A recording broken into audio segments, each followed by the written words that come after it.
भारत माँ की जय कहना अपना सौभाग्य समझता हूँ। मेरा जीना मरना सब कुछ तेरे नाम एक तिरंगा करता हूँ। नमस्कार, आप सभी का स्वागत है हमारे चैनल केसव के सूत्र में। आज मैं आपको बताने वाला हूँ कि हमारा देश आजाद कैसे हुआ।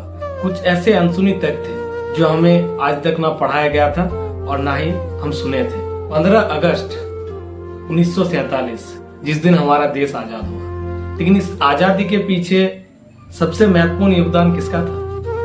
कोई कहता है कि अहिंसा से मिली है आजादी, तो कोई कहता है नरम दल वालों ने आजादी दिलाई है, तो कोई कहता है कि गरम दल वालों का सहयोग था। तो मैं आपको बताने वाला हूँ कि आजादी कैसे मिला। सिंह जैसे क्रांतिकारियों ने हंसते हंसते फांसी पर चढ़ गया और फांसी को अपना फंदा नहीं, वो गले का माला समझा। वो हंसते हंसते कहता था कि देश के लिए मरना मेरा सौभाग्य है। क्रांतिकारी भगत सिंह बताते हैं कि मैं जितने बार इश्क लिखने जाता हूँ तो मेरा कलम बार बार इनकलाब लिख देता है।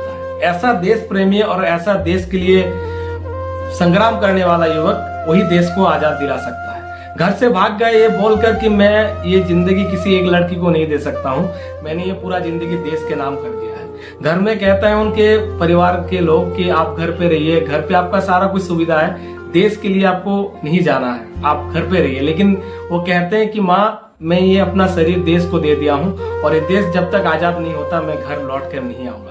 चिट्ठी लिख के भाग गए अमृतसर देश को आजादी दिलाने के लिए। ये होता है देश के लिए जज्बा, और तभी आज हुआ है देश आजाद। नेताजी सुभाष चंद्र बोस, जिसने आज इतने बड़ा जो आर्मी हमारा है भारत में, इसका सबसे बड़ा अगर योगदान किसी का है तो नेताजी सुभाष चंद्र बोस का है। जब पूछा गया था इंग्लैंड के प्रधानमंत्री 1952 में जब इंडिया आया था, तो उनसे पूछा गया था कि हमारा देश कैसे आजाद हुआ। इस आजादी का पीछे आप मुझे बताइए कि 1942 के बाद से तो ऐसा कोई संगठन हुआ ही नहीं जिसमें भारत छोड़ो आंदोलन हुआ था जो असफल हो गया था। फिर आप लोग भाग कैसे गए थे? तब इंग्लैंड के प्रधानमंत्री कहते हैं कि इसके पीछे हाथ है INA का, इंडियन नेशनल आर्मी, जिसका संस्थापक नेताजी सुभाष चंद्र बोस थे। वो कहते हैं कि 3 लाख सेनाओं का साथ आया था सुभाष चंद्र बोस का आर्मी, जिसके वजह से हमें ये देश छोड़ के जाना पड़ा।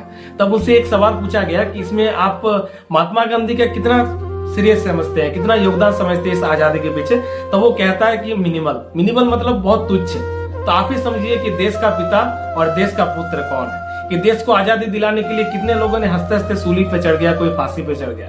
ऐसे ही नहीं देश होता है आजाद। जब नेताजी सुभाष चंद्र बोस घर से भाग के जाता है तो उसको नजरबंद कर देता है पहले, उसके बाद भी वो घर से चला जाता है। अगर आप नेताजी सुभाष चंद्र बोस के बारे में पढ़ेंगे तो आपको पता चलेगा कि कौन था नेताजी सुभाष चंद्र बोस। इतना टैलेंटेड और इतना महान आदमी कैसे हो सकता है कोई? जब नेताजी सुभाष चंद्र बोस पढ़ता है और वो IAS में पास करता है तो पूरा ऑल ओवर इंडिया में 3rd रैंक आता है, जो आज के डेट में सिविल सर्विसेज है। सोचिए आज कितना कंपटीशन है। और उस समय देश आजाद नहीं था, उस समय देश गुलाम था।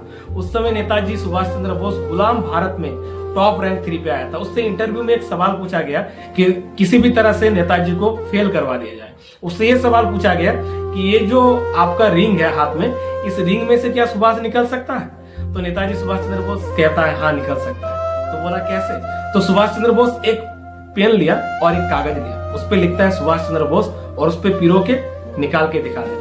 और इसके लिए नेताजी ने अपना सारा कुछ, घर द्वार परिवार सब कुछ छोड़ के देश के लिए अपना जीवन को समर्पित कर दिया है। ऐसे महापुरुष, ऐसे बलिदानी को मैं सत सत नमन करता हूँ।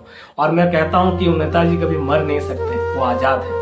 मरते तो इंसान है, भगवान कभी मरते नहीं। और नेताजी एक भगवान, एक महापुरुष और एक बलिदानी पुरुष है। तो ऐसे महापुरुष को मेरा कोटि कोटि नमन। धन्यवाद। जय हिंद।